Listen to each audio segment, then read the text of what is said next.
Hello, everybody, and welcome to another exciting, fun-filled, expeditious episode of Radiorama, whereas the name sort of hints about, could possibly be about repairing radios, but I use it as a broad term for other things that run on vacuum tubes primarily, or anything else weird and interesting or fascinating, or in some cases very pedestrian and plain. Stuff that runs on vacuum tubes, that glows, that wastes electricity and gets warm. I like that. Um, this is a Curtis Mathes 18, model 18A. Had a very impossible to read tiny print model sheet inside. I've cheated. I already removed the back off of it. It's on the floor here. But Curtis Mathes is kind of an interesting company, and you don't see them as often out here. They were a regional brand. I guess they were a national brand, but you saw them more in the South, and they are were a Dallas, Texas-based company. And their big thing was that they would sell you like an extremely solidly heavy built piece of furniture, and the designs tend to be extremely square, like just plain. Like, okay, let's put the radio in a box. But they're so plain that they almost have this, I don't know, clean mid-century modern sort of appearance. I've done a few consoles on this channel over time, and as soon as I saw this, I was like, I don't think I've seen or worked on a large tabletop Curtis Mathes. And I was suspicious because I thought to myself, man, that tuner and that layout sure looks familiar. And I thought probably what they've done is they've put a generic chassis that they probably put in one of their mono or stereo units, and just they probably modified it. There's probably some loose punch holes or loose sockets, because these guys were great at reusing the same chassis on loads of things. They prided themselves when they got into televisions as being the US's most expensive television producer. And the idea was supposed to be like, if you had a Curtis Mathes television set, then you were living high on the hog. You can see here, it's just a very like Curtis Mathes. Even their tubes have a little cursive Curtis Mathes on it, so they're trying to sell you on luxury. But as far as the electronics goes, they are okay. I wouldn't say they're exotic. I'd say that they are right up there with department store brand type electronics. Um, these guys were notable for putting a lot of their electronic components together out of modules, especially their television sets. Um, I'm not sure when this was made. I'm guessing it's probably pre-1963, maybe late 50s, early 60s, because we've got the civil defense markings, those little triangles here, and those disappeared after 1963. So I'm guessing early 60s. So I'm going to power it up, and you definitely want to use a metered variac, because this has a power transformer, and you don't want to roast the power transformer if something really bad's happening. So I'm going to watch for current draw. Okay, it's drawing a little bit. I think I'm going to bring it up maybe to about 50%, and I really need to do something about that. All right, about 50%, maybe even 60%. It's not drawing very much. In fact, it seems like it's not drawing much of anything. How many volts is this? 50 volts? 60 volts?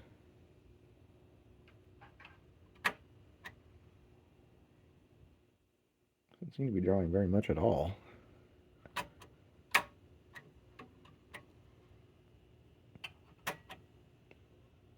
I've been having some wonky problems with my variac lately. There, and that was led by Amanda Bowens Purdue and Virginia Davis from 1964, and that comes from Voices of the Civil Rights Movement, Black American Freedom Songs. All right, I'm going to have to admit something, and that is that I already knew this worked. He's got the whole world in his hands, from Mahalia Jackson favorite songs that she sang. I don't know what is up with this stupid thing. Himself loved. So now it's working right. And Maybe it just took that long for it to. across the Great Divide, because Maybe my meter is slow. One thing that I am reminded of is that there's a lot that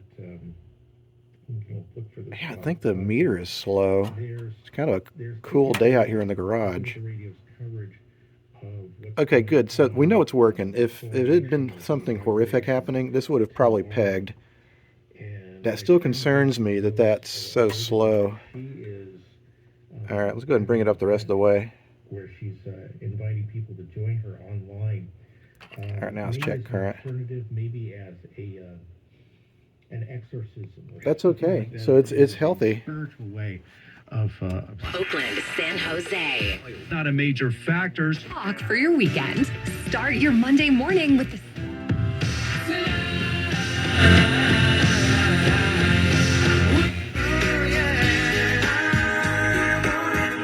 It's actually a very pleasant sounding set. So now I'm going to put the camera down because it's very heavy. It's like a brick, and I'm going to show you the back, but I can't do this one-handed with my lousy phone. Well, here is the innards, and there's nothing exotic about this at all.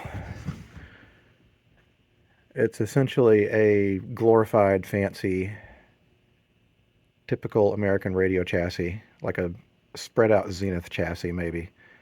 I mean, it's tried and true and reliable, and I will give Curtis Mathes some credit. They did, at least from my experience, tend to use good quality components, and they were early adopters, just like Zenith was for things like ceramic capacitors. And when you start getting into ceramic capacitors, like there's almost zero failure rate unless something else goes catastrophically wrong or if they get physically damaged. And that, to me, that dark blue print on the back of that electrolytic can makes me think that's a Mallory. And Mallories are very good quality. I wouldn't be surprised if that electrolytic is perfectly fine. Nothing really exotic here tube-wise. It's a single-ended output. But it's clever here. They have a kind of a bass speaker, a mid-range, and a tweeter. It's like Daddy Bear, Papa Bear, Baby Bear. But it sounded surprisingly good. But then again, I guess if you have a kind of a big, heavy cabinet like this, that's going to reverberate, and it probably would sound even better if the back was on, because then it would be more like a speaker cabinet with a radio in it. Before I do anything, I'm not too wild about some of this obvious dry cadmium corrosion, and so I'm going to get a wet cloth and just gently remove that, and I might even wear some gloves, and then I'll remove it and then maybe cleanse it a little bit more, and then I'll feel more comfortable working on it. I'm just trying to be a little careful about this stuff, because when I see that large quantity of it, it's like, ugh. You do not want to get that airborne. And there's some people that for some reason think they need to like buff out these chassis. Don't do that, really. You just want to clean it off, and avoid eating stuff after you handle it, and wash your hands and wear gloves. All right, so I'm going to do something that definitely bears a warning. I do put a disclaimer in the front of my videos saying you shouldn't do anything I'm doing, especially if you don't really know what you're doing. Sorry, my voice just cracked. But anyway, this is a capacitor checker / Sprague Tillomike model T05 capacitor analyzer. And these things put out real voltage. And you could get really shocked, like very seriously with this. And so, anyway, the way I use mine is I go ahead and I preset the voltage. I've done that already. The capacitor here is rated... what I've done is I've disconnected the leads going to that cap value, and that's a 40 microfarad 400 volt rated electrolytic, and those are usually operate at 250. So I'm going to set the voltage for 350, and then you're going to select leakage 6 to 600 volts. And ideally what would happen is after I hit this, probably the needle over here will jump, and then it'll continue to fall downwards. We want to get as close to zero as possible, because that'll show us what our leakage is, thus showing how bad or good the capacitor might be. So here we go. You know what? It'd help if I turned it on. Okay. That's looking pretty good. And actually, you know what? I have a confession to make. I uh, I had a bunch of my radio friends over last night for garage get together. We used to call it garage beer, but I quit drinking beer. We still uh, call it that generically, but they came over and we were rocking out to this thing. I was running my audio through it. As I saw that Mallory capacitor, and I was like, I know that's good because I've tested these before.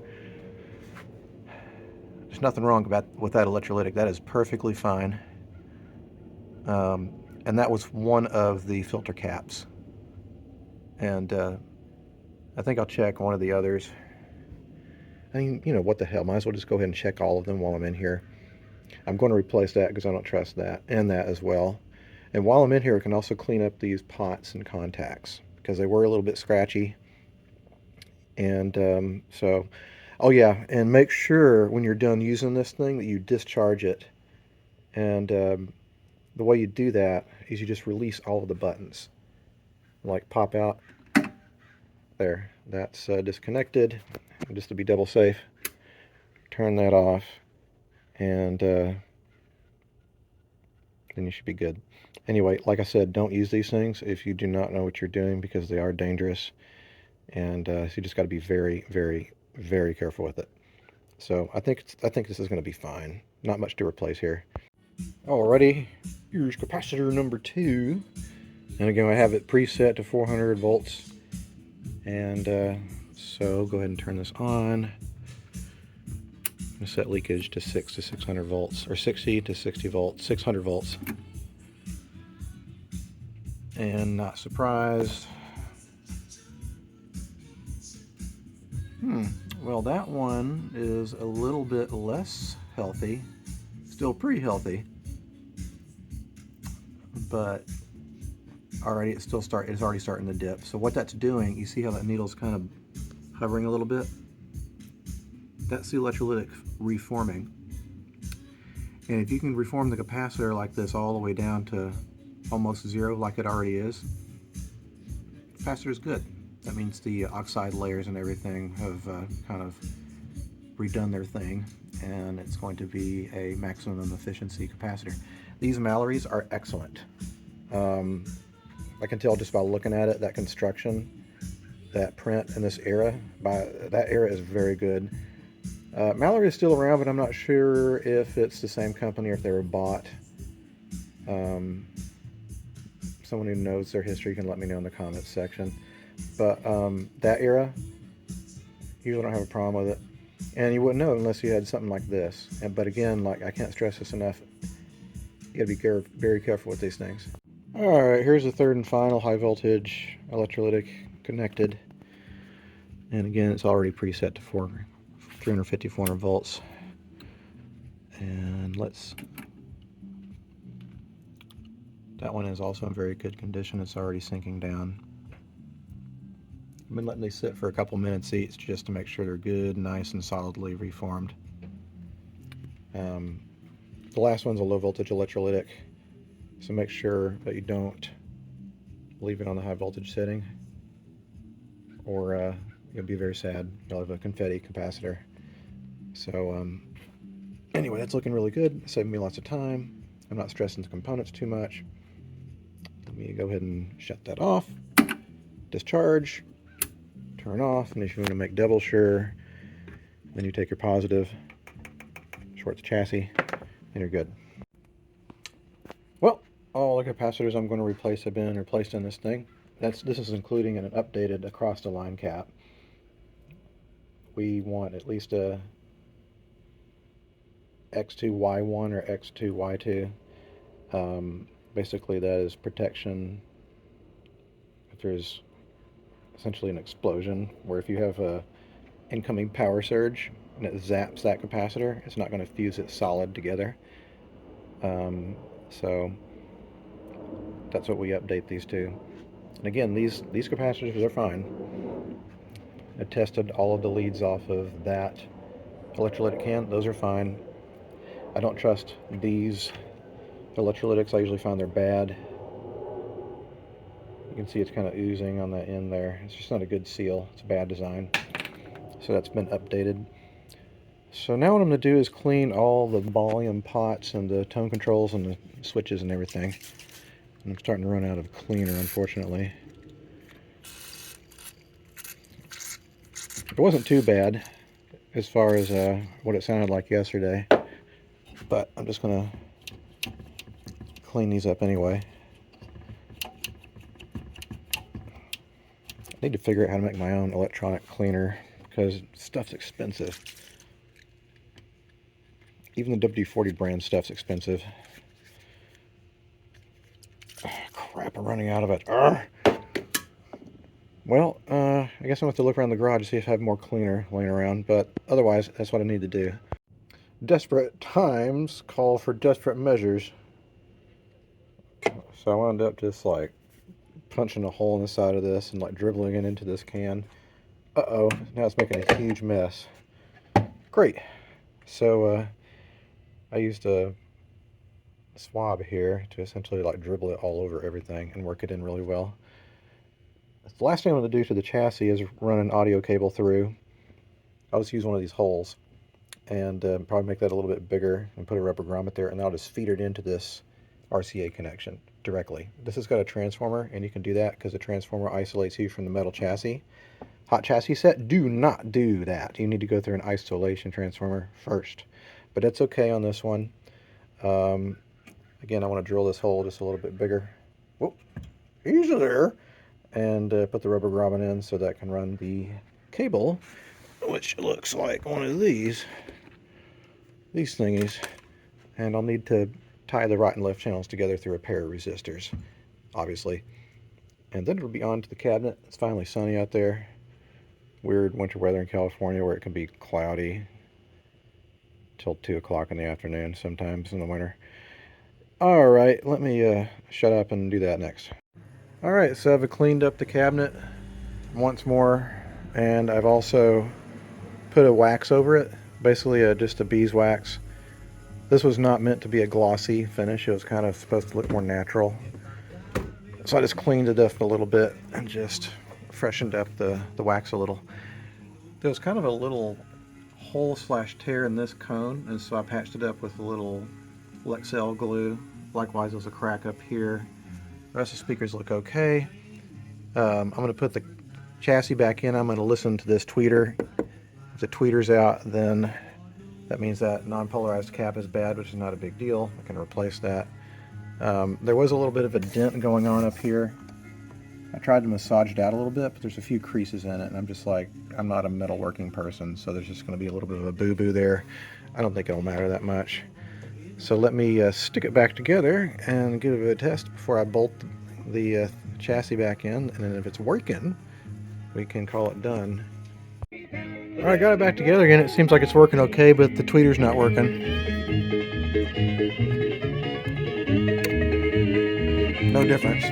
The reason is because that capacitor is bad, so I'm going to need to replace that, but that's a non-polarized capacitor, so you can't just run a polarized one in there. You got to stick two polarized capacitor ends together, and that'll work. That'll make it non-polarized. Well, I hooked it up and I was about ready to call it quit or call it done, and then I realized that part of the case is coming apart. It's got a pretty heavy back, which will provide some support, but what I'm going to do, I can actually move. What I'm going to do is I'm going to pull that open and dribble wood glue in there. And then I'm going to turn this upside down and use the weight of the chassis, which is already bolted in, to push down. I might even add a clamp. I've got some big clamps up here, but I want that. This is fiberboard. You can't mess around with that, because if you break any more joints, that could just break and crumble, and that'd be bad. So I'm going to do that. I've already put wax on here so I can wipe off the excess glue. And then I got to get out of here. I got to go help people load up chairs. All right. So we got it all back together again. It's a big radio.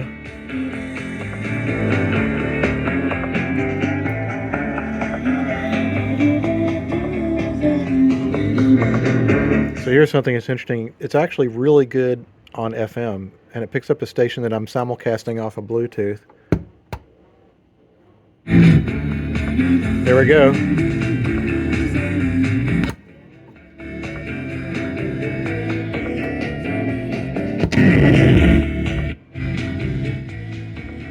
Impressive.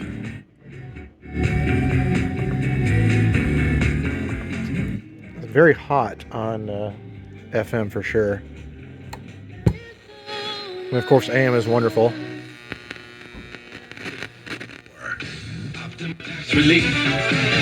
Some restrictions apply. For complete details, please visit Optima Tax. Do you have $1 million to build another home? He understands the down.